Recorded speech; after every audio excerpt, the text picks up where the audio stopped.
안녕하세요. 월가즈입니다. 지난번 저희가 그 매크로 스페셜 리포트를 다루면서 이번 상승 사이클이 끝나가는 신호 중 하나로 꼽았던 게 있습니다. 바로 대형 IPO들로 인한 주식 공급의 증가였죠. 그리고 그 자리에서 이제 다음 산업 리포트의 주제로 우주 항공 산업을 예고 드렸는데요. 관련해서 6월의 주제가 스페이스 X가 되었습니다. 이 6월 12일 일론 머스크의 스페이스 X가 나스닥에 상장을 했죠. 티커는 SPCX. 공모 규모만 750억 달러로 사상 최대 IPO 기록을 새로 썼습니다. 종전 기록이던 사우디 아람코의 약 2.7배죠. 그래서 주가는 공모가 135달러에서 출발해서 첫날 19% 오른 161달러로 마감했는데요. 장중에는 176달러까지 31% 넘게 지속기도 했고요. 시가총액은 한때 2조 2천억 달러를 넘기면서 TSMC를 제치고 전 세계 시총 7위권까지 올랐었습니다. 자, 그럼 여기서 질문 하나 드리겠습니다. 작년에 회계 기준으로 49억 달러 적자를 낸 회사입니다. 그런데 시장은 이 회사에 2조 달러나 되는 값을 매겼습니다.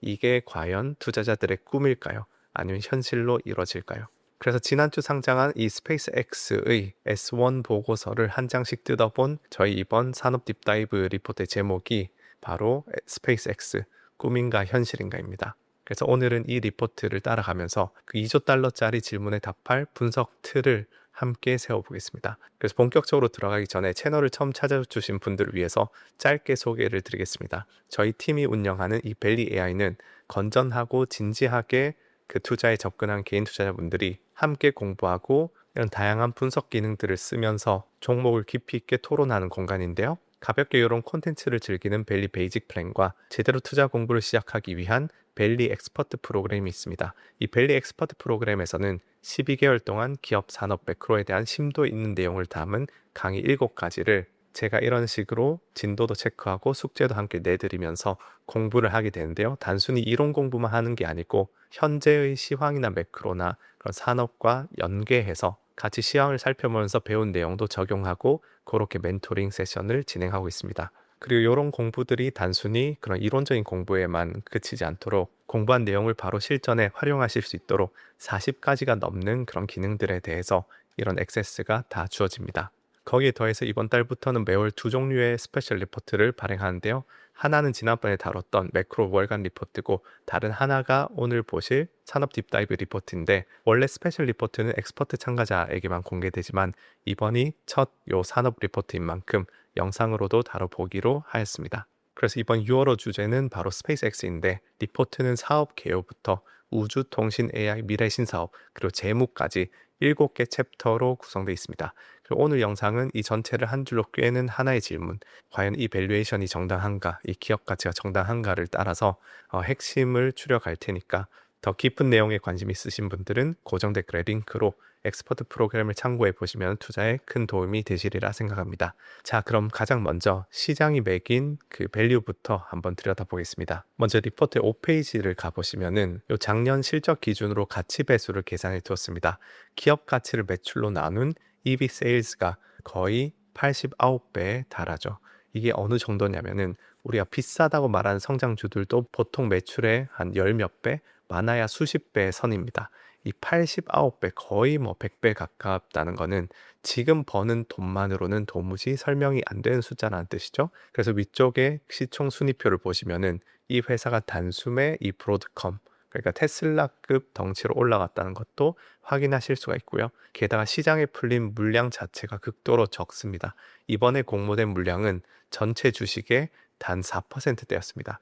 이렇게 유통 물량이 적으면은 적은 매수세에도 가격이 크게 출렁이겠죠. 그래서 금요일에 19% 오르고 장중에 31% 오른다는 그 변동성의 배경에는 이렇게 굉장히 얇은 유통 물량이 깔려 있다고 보실 수가 있습니다. 그래서 상장 이후 여러분이 진짜 봐야 될 거는 묶여있던 주식이 언제 풀리느냐. 그러니까 지금은 4%밖에 발행이 안 돼 있는데 이 묶인 주식이 풀리는 시점이 이제 공급이 많아지니까 위험하겠죠. 그래서 락업 해제 스케줄이 중요한데요. 그나마 안심할 부분은 일론 머스크를 포함한 그 경영진 지분이 53%가 넘는다는 점입니다. 머스크의 지분은 366일, 딱 거의 1년 묶여 있고 어떤 조기 해제 조건에도 해당하진 않습니다. 다만 나머지 이제 기관 물량은 8월 달부터 단계적으로 풀리기 시작해서 12월에 전량 해제됩니다. 그래서 이 일정은 오늘 마지막에 체크리스트로 다시 정리해 드리겠습니다. 그래서 여기까지만 보면은 왜 스페이스X 상장에 비관론이 따라 붙는지 이해가 갑니다. 시총 6, 7위권 덩치가 89배 멀티플을 받는다는 것은 보수적인 투자자라면 충분히 우려할 만하죠. 하지만 과거 숫자만 보고 비싸다고 단정하는 건 금물이겠죠. 특히 성장주 테크주 시장에서는 어느 정도는 열린 마음으로 숫자를 바라볼 필요가 있는데 대체로 이제 낙관론자들은 공모시장 환경 자체가 바뀌었다고 지적을 합니다. 여기 차트를 보시면 보라색 선이 스페이스X의 시가총액인데요. 스페이스X가 굉장히 오랫동안 사모시장에 머물러 왔다는 게 한눈에 보이죠. 이 빅테크들이 평균 7년 만에 이제 상장을 한 데 비해 스페이스X는 24년 동안 사모 쪽에 있었습니다. 빅테크들에 비해서 17년 동안 더 사모 시장에서 몸집을 키운 뒤에 나온 거라서 그 17년 뒤 가치로 보면 엄청나게 비싸다고만 보기는 어렵습니다. 차트에서도 테슬라나 메타보다 좀 높고 알파벳하고는 비슷한 위치죠. 참고로 인플레이션은 반영된 값입니다. 아무튼 그래서 스페이스X의 밸류가 높기는 하지만 뭐 상상을 초월하는 그런 수준으로 비싼 거는 아니라고 할 수가 있습니다. 그리고 비싼 거는 스페이스X 혼자만의 얘기도 아닙니다. 지금 이 산점도를 한번 보시면은 이 세로축이 EV 세일즈 배수고요.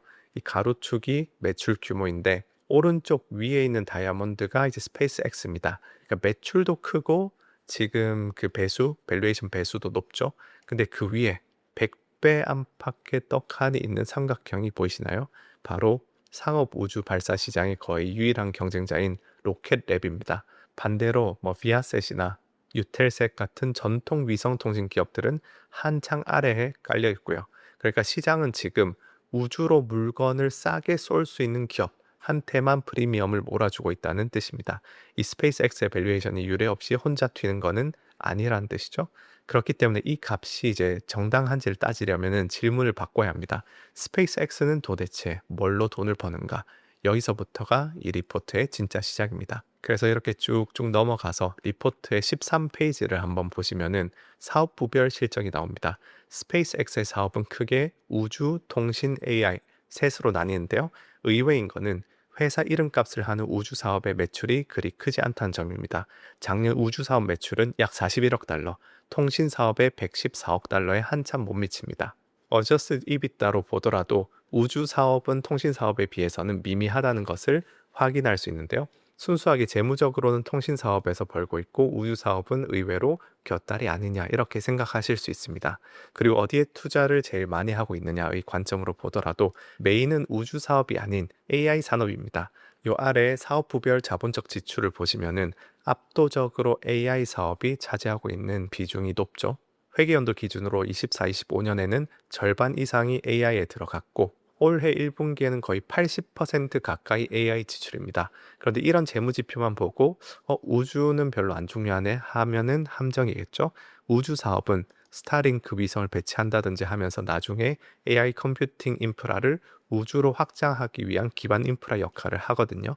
그래서 액면상 매출과 별개로 전략적으로는 모든 것의 토대가 됩니다. 그리고 또 계속 내려가시면은 그 리포트는 스페이스X의 전략을 세 개의 플라이휠이 차례로 굴러가는 구조로 저희가 설명을 해드리고 있습니다. 이 플라이휠은 한번 돌기 시작하면 그 힘으로 점점 더 빠르게 도는 선순환 바퀴라고 생각하시면 되는데요. 첫 번째 바퀴는 우주에서 통신으로 갑니다. 발사가 싸지니까 위성을 마구 띄울 수 있고 그게 스타링크가 되죠. 두 번째 바퀴는 우주와 통신에서 AI로 갑니다. 위성을 만들면서 쌓은 노하우가 데이터 센터로 그리고 AI 모델인 크록으로 이어지죠. 다음 세 번째 바퀴가 그 너머의 우주 개척이고요. 핵심은 한 사업의 성취가 다음 사업의 연료가 된다는 것입니다. 그 S1 공시의 표현을 빌리면은 설명하기는 간단하지만 이 모델은 복제하기가 극히 어렵다는 거죠. 자, 그러면 이 바퀴들이 실제로 어떻게 돌고 있는지를 보겠습니다. 우선 그 전에 이 플라이휠 그림에서 2조 달러라는 밸류를 이해하는데 결정적인 차트가 하나 있습니다. 바로 전체 시장 규모, TAM입니다. TAM, TAM. 이 스페이스X가 잡은 전체 시장 규모, 이 TAM 총합이 28.5조 달러인데요. 막대를 하나씩 보시면은 출처가 분명해집니다. 이 우주 영역이 3,700억 달러, 그 다음에 통신 영역이 1.6조 달러. 그런데 이 둘을 합쳐도 2조 달러 시총을 정당하기에는 한참 모자라겠죠? 그럼 나머지는 어디 있느냐? 바로 AI에 있습니다. AI 쪽 전체 시장 규모만 해도 26.5조 달러고 그중에서 기업 어플리케이션 한 칸이 22.7조 달러죠. 자, 그럼 22조 7조 달러가 얼마나 큰 가정인지 감을 잡아야 하는데요. 리포트가 이거를 역산해 줍니다. 이 숫자는 전 세계 고숙련 노동자가 받는 임금의 약 63%를 AI가 대체한다고 가정해야 나오는 값입니다. 그러니까 이 시장 규모는 AI가 인간 고숙련 노동의 3분의 2 정도를 실제로 대체한다는 굉장히 공격적인 미래를 깔고 있는 거죠. 참고로 ILO 연구기관 연구에서 생성형 AI의 약간 높음에서 중간 수준으로 노출되어 있는 고숙련 노동자는 25.3% 정도였습니다. 그래서 결국은 이 전체 시장 규모가 맞으면은 2조 달러는 싸다고 할 수도 있겠고 틀리면은 비싸다고 할 수 있겠죠. 그래서 꿈인가 현실인가 라는 질문이 가장 날카롭게 갈리는 지점이 바로 이 지점입니다. 고숙련 노동의 몇 퍼센트나 AI가 대체할 수 있느냐? 그게 핵심 질문인 거죠. 그럼 이제 이 큰 그림을 머리에 넣고 플라이 휠을 하나씩 들여다보겠습니다.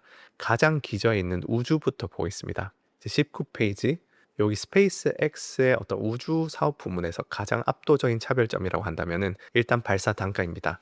역사적으로 불가능하다고 여겨졌던 가격으로 우주에 발사체를 쏘아 올릴 수 있게 되면서 과거에는 시도할 엄두도 못했던 사업들이 이제 실제로 가능해졌다. 그리고 그걸 스페이스 X가 주도하고 있다. 이렇게 이해하시면 되겠습니다. 지금 이 차트는 역사상 주요 발사체들의 킬로그램당 발사 비용을 보여주는데요. 1980년대 스페이스 셔틀이 요 위에 킬로그램당 64,000달러가 넘는 수준에 있죠. 그 다음 2008년 팔콘 1이 18,500달러인데 이때만 해도 하얀 점으로 표시된 다른 발사체들 대비 압도적 우위는 아니었습니다. 그런데 불과 2년 뒤 이 팔콘 9에서 2,700달러로 뚝 떨어지고 2018년 팔콘 헤비는 1,000달러대에 진입을 합니다. 어떻게 이게 가능한가? 흔히들 아시는 재사용 로켓이 핵심입니다. 펠컨 9은 한 번 쏜 1단 부스터를 회수해서 다시 쓰게 되면서 키로당 발사 비용을 85% 절감했습니다. 이 펠컨 헤비는 92%를 절감했고 지금 개발 중인 스타쉽의 목표는 역사적 평균 대비 99% 이상 절감입니다. 옛날엔 한 번 쏠 거를 스타쉽은 100번을 쏘겠다 이런 거죠. 이게 이제 얼마나 독보적이냐면 작년 한 해 전 세계 발사된 우주선의 85%를 스페이스 X 혼자 쏘아 올렸습니다. 이 차트를 보시면은 이 2등인 중국 항천 과기 집단이 266기, 스페이스 X는 3,854기로 자릿수 자체가 다르죠. 그다음 경쟁자들과의 격차도 저희 리포트에서는 8년에서 10년 정도 차이가 난다고 보는데요. 이 베이조스의 블루 오리진이 만든 뉴 글렌은 2025년 11월에 부스터를 처음 회수하고 26년 4월에 재사용까지 했으니까 진전은 분명히 있습니다. 하지만 마일스톤으로 보면은 스페이스 X가 2015년에서 2017년 사이에 풀던 문제를 이제야 푸는 셈이고요. 게다가 최근 연소 시험 중에 폭발을 하면서 전용 발사장까지 손상이 됐습니다. 중국도 2025년에 93회를 발사하면서 미국 다음에 있지만 재사용 기술은 결국 스페이스X가 한참 전에 풀던 문제를 이제 막 시도하는 단계입니다. 이제 핵심만 짚기 위해서 넘어가 보면은 28페이지 가보시면은 여기까지가 겉으로 보이는 우주 사업이고요. 그런데 저희가 리포트에서 제시하는 인사이트는 바로 이 다음에 숨어 있습니다. 우주 사업의 진짜 규모는 매출 장부에 아예 안 잡힌다는 거죠. 무슨 말이냐? 작년 한 해 스페이스X는 펠컨 로켓을 165번 쏘아 올렸습니다.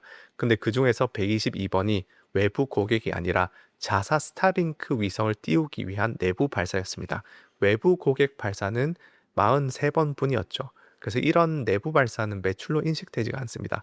회계적으로는 위성을 만드는 원가, 즉 자산으로 처리되거든요. 그래서 궤도에 올린 무게로 따지면은 전체 약 86%가 이렇게 매출에 잡히지 않는 내부 발사였습니다. 그러니까 표면적인 우주 사업 매출만 보고 이 사업부 매출이 좀 낮다. 그렇게 평가를 해버리면은 실제 기여도를 한창 과소평가하게 되는 거겠죠. 그래서 우주 사업은 매출이 아니고 다른 사업의 공급망으로서 가치를 만들고 있다는 거죠. 그래서 정리하면은 우주 사업 쪽은 적자처럼 보여도 그 적자의 정체는 미래 투자고 실제 활동 규모는 장부보다 훨씬 크고 경쟁자와는 비교가 안 되는 격차가 있다. 이렇게 이해하시면 되겠습니다. 그런데 지금까지 본 그림에는 공통점이 하나 있습니다. 앞으로 깔릴 차세대 스타링크, 우주에 띄울 AI 데이터 센터, 나사의 달 착륙선, 그리고 화성까지 이 모든 미래가 차세대 로켓 스타쉽 하나에 얹혀 있다는 겁니다. 리포트도 우주 사업 챕터 첫 줄에 못을 박습니다. 이 스타쉽의 안정적인 대량 운용 여부에 스페이스X의 명운이 달려 있다고 이렇게 얘기를 하죠. 그래서 좋은 소식부터 말씀드리면은 스타쉽은 거의 최종 단계입니다. 1, 2단을 모두 회수하는 이 완전 재사용 설계에 저궤도로 100톤을 한 번에 올리고 또 올 하반기 첫 화물 배달이 목표죠. 이게 되면 발사 단가가 또 한 번 폭락하면서 모든 바퀴가 빨라질 수 있습니다. 그러니까 스타쉽은 스페이스X의 가장 강력한 무기입니다. 그런데 바로 그 무기가 지금은 멈춰 서 있습니다. 지난 5월 22일 12번째 시험에서 신형 랩터 3 엔진 일부가 점화되지 않았고 미 연방 항공국 FAA는 5월 27일 이 비행을 사고로 규정하면서 운항을 중단시켰습니다. 이 13번째 발사는 7월에서 8월 사이로 추정되고요. 타이밍이 좀 묘하죠.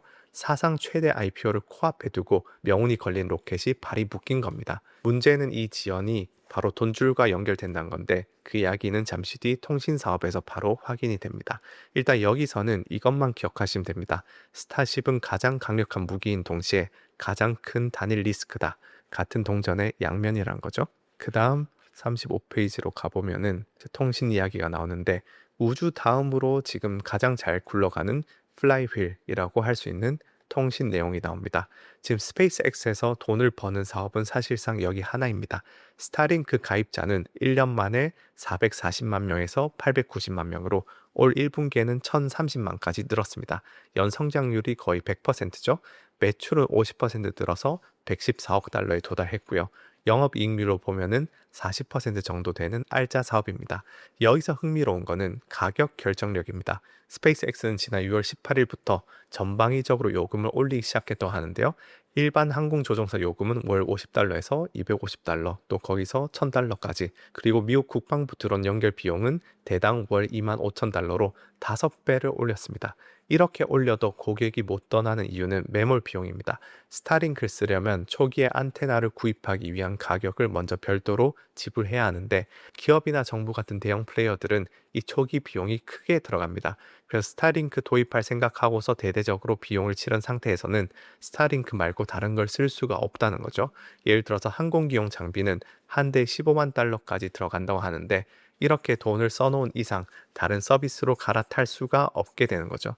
이걸 지렛대로 활용해서 스페이스X는 매출액을 비약적으로 끌어올릴 여지가 있다. 그렇게 보시면 되겠습니다. 그런데 사실 지금 스타링크의 성능 자체는 마냥 압도적이진 않습니다. 외부 기관 측정으로 미국 다운로드 속도가 117Mbps 수준인데요. 오지나 해상, 군용에서는 절대적이지만 광 케이블 깔린 선진국 도심에서는 오히려 느린 편이죠. 이제 이걸 단숨에 뒤집을 카드가 차세대 V3 위성입니다. 이 세대별 스펙표를 보시면은 V3는 위성 한 기당 다운링크 용량이 1TBps, 기존 V2 미니보다 한 자릿수나 큽니다. 그래서 도심에서도 광통신과 견줄 수준을 지금 노리고 있는 거죠.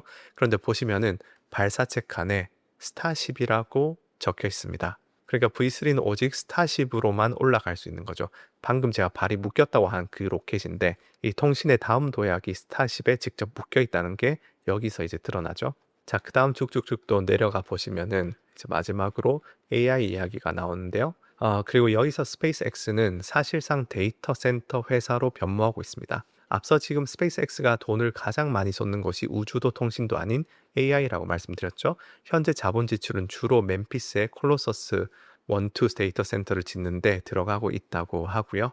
그런데 여기서 이제 재미있는 대목이 있습니다. 이 데이터 센터의 첫 번째 동 콜로서스 1을 통째로 빌려 쓰는 회사가 어디냐?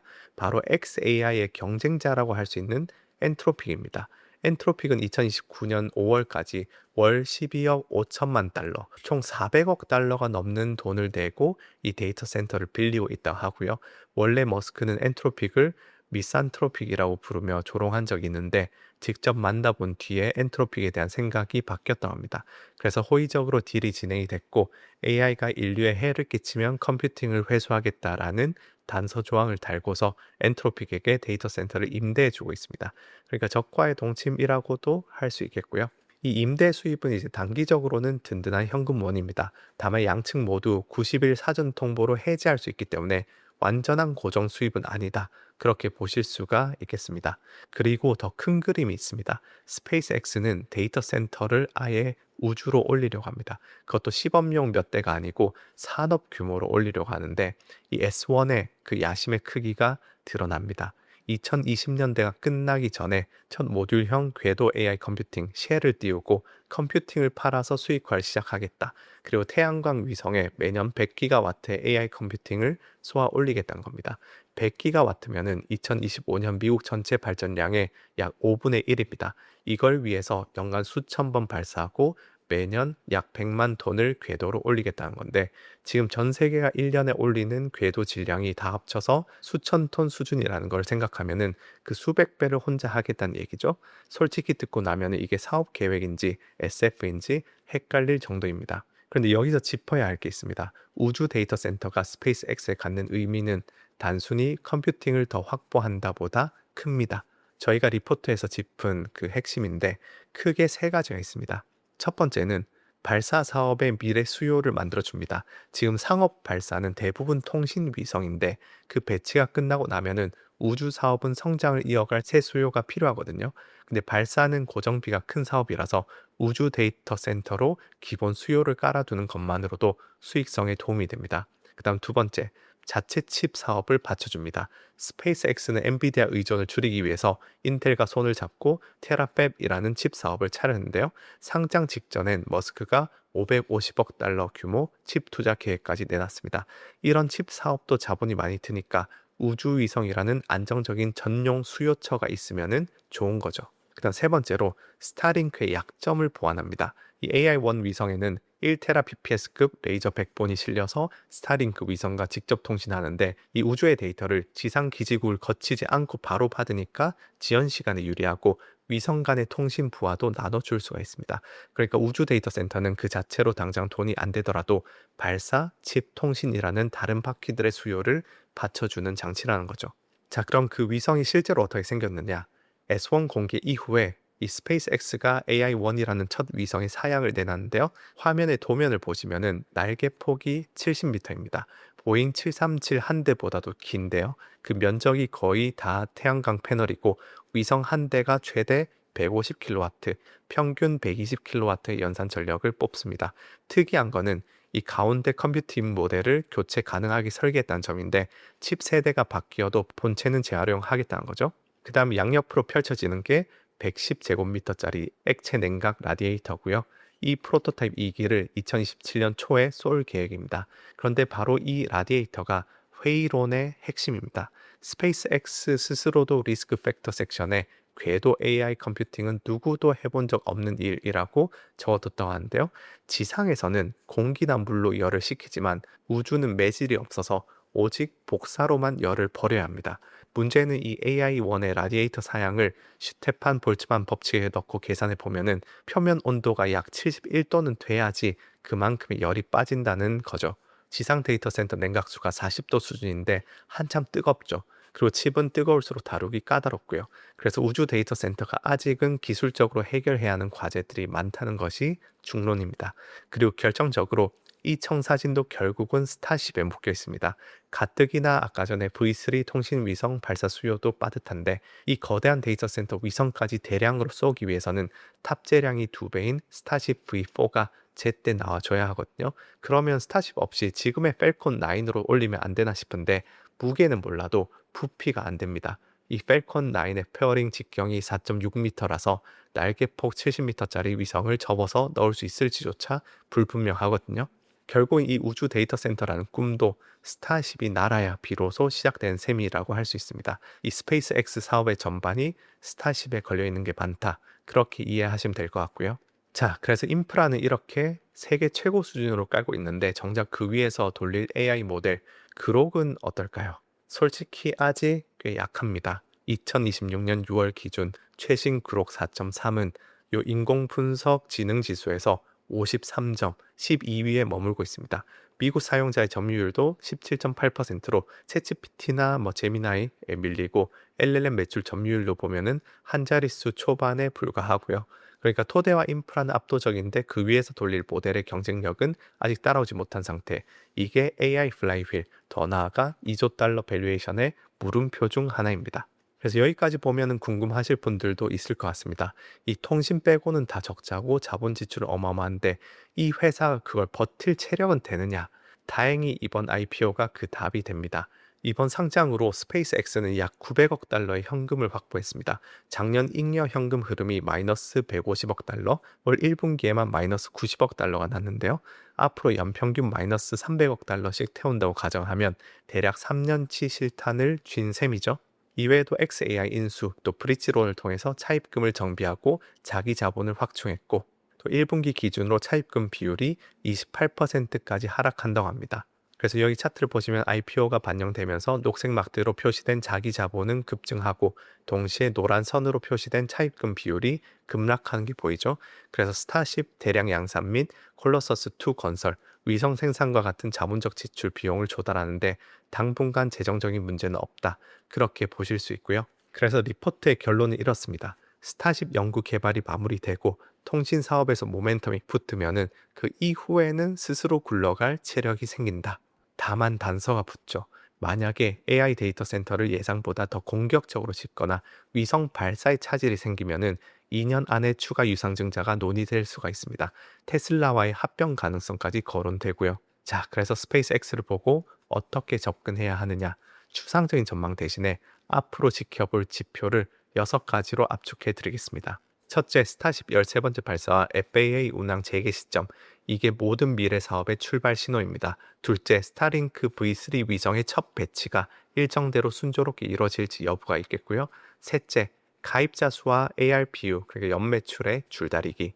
이번 가격 인상이 가입자 이탈 없이 매출로 이어지는지가 관건입니다. 그 다음 넷째, 콜로서스2의 잉여 컴퓨팅을 추가로 외부에 임대하는지, 임대 수익이냐, 그룹 자체 투입이냐의 선택을 보여줍니다. 그 다음 다섯 번째, 8월과 12월의 락업 해제, 이 묶였던 물량이 풀릴 때 수급이 어떻게 출렁이는지고요.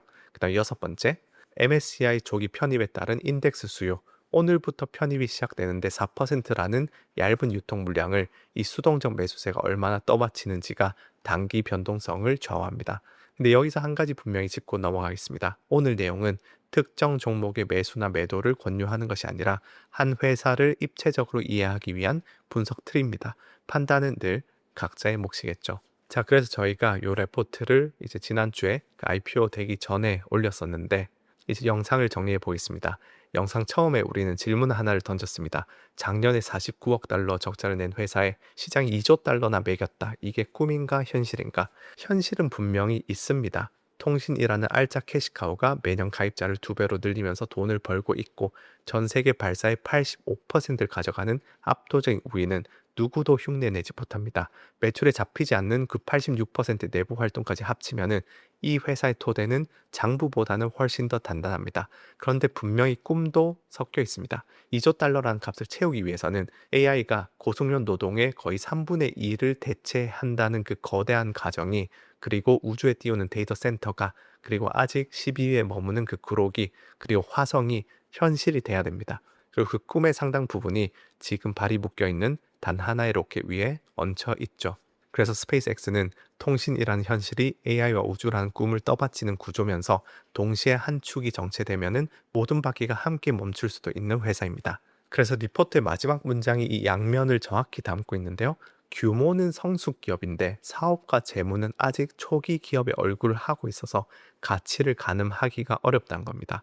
복잡한 회사일수록 헤드라인 숫자 하나로 결론 내리기보다 이렇게 한 겹씩 분석을 쌓아가는 게 중요합니다. 그 과정에서 우리의 추론력이 자라고 더 넓은 가능성을 보게 되거든요. 그래서 그렇게 작은 분석들이 쌓여서 단단한 투자 체력이 되는 거고요. 그 벨리 AI는 그런 체력을 우리가 함께 쌓는 공간이라고 봐주시면 되겠습니다. 그래서 오늘 이 리포트의 굉장히 큰 줄기, 핵심만 몇 가지 짚어보았는데요. AI 사업에 대한 더 깊은 분석, 또 우주 데이터 센터의 기술적인 쟁점, 또 재무제표 전문, 그리고 락업 스케줄의 세부 구성까지는 이 리포트 본문에 담겨 있습니다. 그리고 전체 자료와 매월 발행되는 이 두 편의 스페셜 리포트는 벨리 엑스퍼트 프로그램에 참가하시면 액세스가 가능하니까 관심 있으신 분들은 고정 댓글을 한번 참고해 주시면 좋겠습니다. 자, 이런 분석이 도움이 되셨다면 구독과 좋아요, 댓글 부탁드리고요. 그럼 다음 영상에서 뵙겠습니다. 감사합니다.